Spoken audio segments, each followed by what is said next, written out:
Hi friends, ನಾನಿವತ್ತು ಎಲೆಕೋಸಿನ ಪಲ್ಯ ಮಾಡೋದು ತೋರಿಸ್ತಾ ಇದ್ದೀನಿ. ಸಿಂಪಲ್ಲಾಗಿ ಮಾಡೋದು ಫ್ರೆಂಡ್ಸ್, ಬೇಗ ಒಂದು 10 ನಿಮಿಷದಲ್ಲಿ ಮಾಡಿಬಿಡ್ಬೋದು. ನೋಡಿ, ಎಲೆಕೋಸು ಚೆನ್ನಾಗಿ ತೊಳ್ಕೊಂಡು ಕಟ್ ಮಾಡಿ ಇಟ್ಕೊಂಡಿದ್ದೀನಿ. ಉದ್ದಕ್ಕೆ ಕಟ್ ಮಾಡಿ ಇಟ್ಕೋಬೇಕು. ಆಮೇಲೆ ಇದಕ್ಕೆ ನಾನು ಒಂದು 3 ಈರುಳ್ಳಿ ಹೆಚ್ಚಿಟ್ಕೊಂಡಿದ್ದೀನಿ, ಕರಿಬೇವು ತೊಗೊಂಡಿದ್ದೀನಿ, ಟೊಮಟೆ ಹಣ್ಣು ಒಂದೆರಡು ಕಟ್ ಮಾಡಿ ಇಟ್ಕೊಂಡಿದ್ದೀನಿ, ಹಸಿಮೆಣ್ಸಿಕಾಯಿ ಒಂದು 5-6 ಕಟ್ ಮಾಡಿ ಇಟ್ಕೊಂಡಿದ್ದೀನಿ. ಆಮೇಲೆ ಇದು ಮೇಯ್ನು ಸಾಂಬಾರು ಪುಡಿ ಫ್ರೆಂಡ್ಸ್. ಈ ಸಾಂಬಾರು ಪುಡಿ ಹಾಕಿಬಿಟ್ರೆ ಸೂಪರಾಗಿರುತ್ತೆ ಪಲ್ಯ ಮಾತ್ರ. ನಾನು ಏನೂ ಹಾಕ್ತಾಯಿಲ್ಲ, ಸಾಂಬಾರು ಪುಡಿ ಒಂದೇ ಹಾಕೋದು. ನೋಡಿ, ಈಗ ಗ್ಯಾಸ್ ಹಚ್ಚುತ್ತಾ ಇದ್ದೀನಿ. ಈಗ ಪಾತ್ರೆ ಇಡ್ತಾಯಿದ್ದೀನಿ ಗ್ಯಾಸ್ ಹಚ್ಚಿ.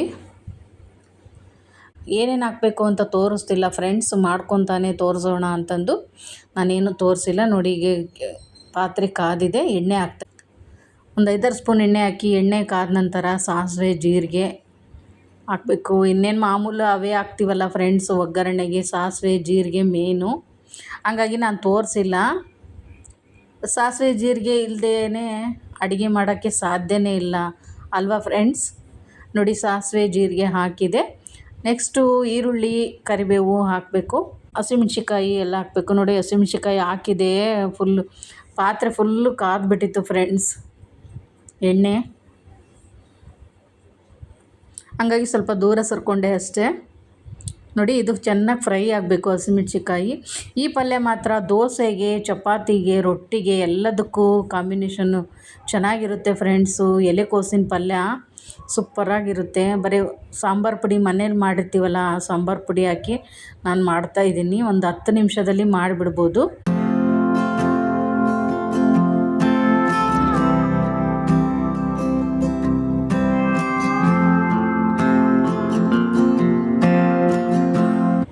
ನೋಡಿ, ನಂತರ ಈರುಳ್ಳಿ ಟೊಮೊಟೊ ಹಾಕ್ತಾಯಿದ್ದೀನಿ. ಇವೆಲ್ಲ ಚೆನ್ನಾಗಿ ಫ್ರೈ ಮಾಡ್ಕೋಬೇಕು ಫಸ್ಟು. ಇವೆಲ್ಲ ಚೆನ್ನಾಗಿ ಫ್ರೈ ಆದರೆ ಸೂಪರಾಗಿರುತ್ತೆ ಟೇಸ್ಟ್ ಮಾತ್ರ ಫ್ರೆಂಡ್ಸ್.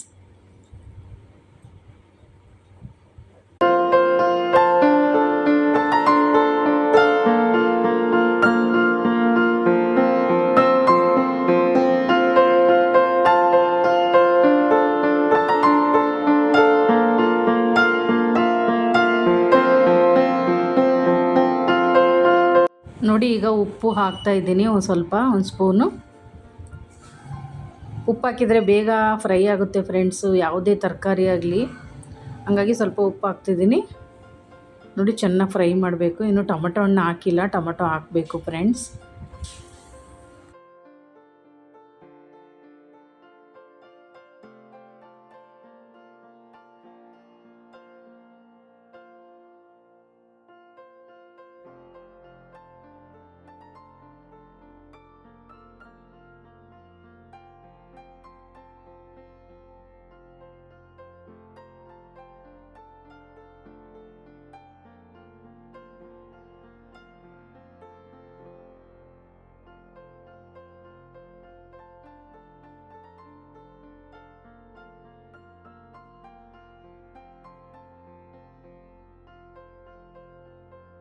ಸ್ವಲ್ಪ ಒಂದು ಸ್ಪೂನು ಅರಿಶಿಣ ಪುಡಿ ಹಾಕಬೇಕು ಫ್ರೆಂಡ್ಸ್.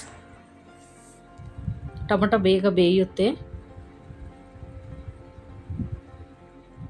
ಚಪಾತಿಗಂತೂ ಸೂಪರಾಗಿರುತ್ತೆ ಫ್ರೆಂಡ್ಸು ಈ ಎಲೆಕೋಸಿನ ಪಲ್ಯ.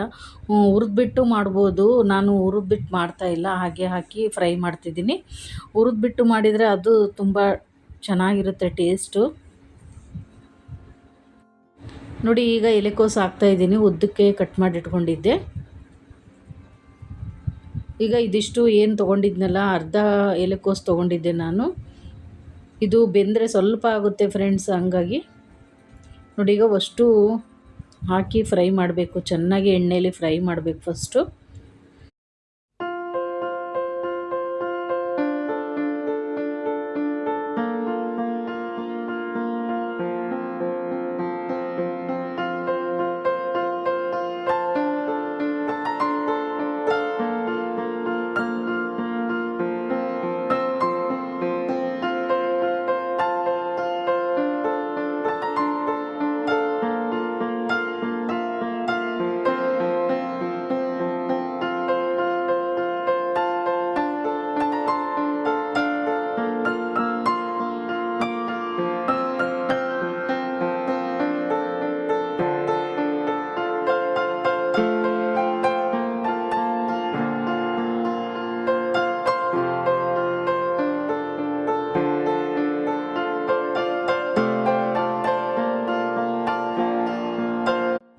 ನೋಡಿ ಈ ಥರ ಎಣ್ಣೆಯಲ್ಲಿ ಚೆನ್ನಾಗಿ ಫ್ರೈ ಮಾಡಬೇಕು ಫ್ರೆಂಡ್ಸ್.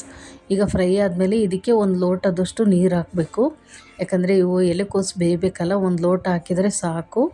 ನೋಡಿ ನಾನು ಒಂದು ಲೋಟ ನೀರು ಹಾಕಿ ಚೆನ್ನಾಗಿ ಮಿಕ್ಸ್ ಮಾಡಿ ಪ್ಲೇಟ್ ಮುಚ್ಚಿ ಇಡ್ತೀನಿ ಒಂದು 10 ನಿಮಿಷ, ಒಂದು 5 ನಿಮಿಷ.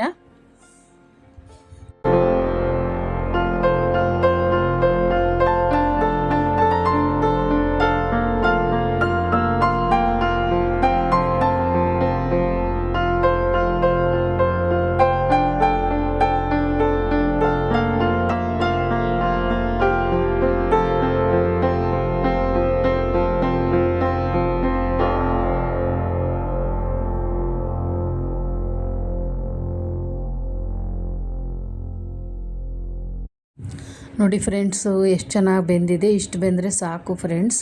ಆಮೇಲೆ ಇದಕ್ಕೆ ಹಸಿ ಕೊಬ್ಬರಿ ಹಾಕಿದರೆ ಇನ್ನೂ ಸೂಪರಾಗಿರುತ್ತೆ. ನಾನು ಕೊಬ್ಬರಿ ಇರಲಿಲ್ಲ, ಹಾಕಿಲ್ಲ, ಹಂಗಾಗಿ ಇದ್ದರೆ ಹಾಕ್ಬೋದು.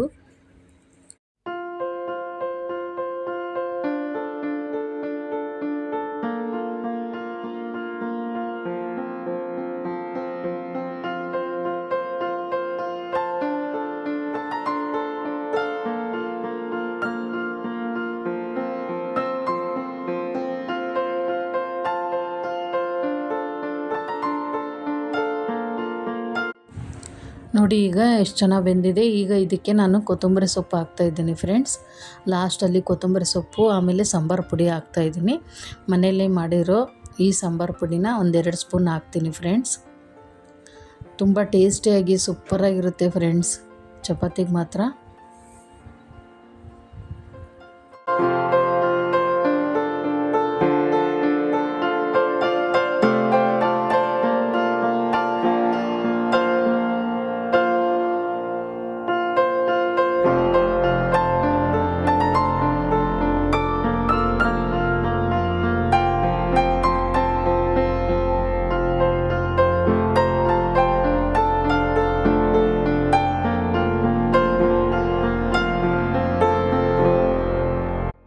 ನೋಡಿ ಬಿಸಿ ಬಿಸಿ ರೊಟ್ಟಿ ಜೊತೆಗೆ ಎಲೆಕೋಸು ಪಲ್ಯ.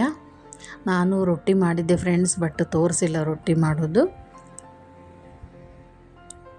ಇವತ್ತಿನ ಈ ರೆಸಿಪಿ ಇಷ್ಟ ಆದರೆ ಪ್ಲೀಸ್ ಲೈಕ್ ಮಾಡಿ, ಶೇರ್ ಮಾಡಿ, ಕಮೆಂಟ್ ಮಾಡಿ ಫ್ರೆಂಡ್ಸ್. ಈ ಲಾಗಲ್ಲಿ ಏನೇ ತಪ್ಪಿದ್ರು ಕ್ಷಮಿಸಿ ಅಂತ ಕೇಳ್ಕೊಳ್ತೀನಿ. ಸಿಗೋಣ ಮುಂದಿನ ಲಾಗಲ್ಲಿ. ಥ್ಯಾಂಕ್ ಯು, ಧನ್ಯವಾದಗಳು.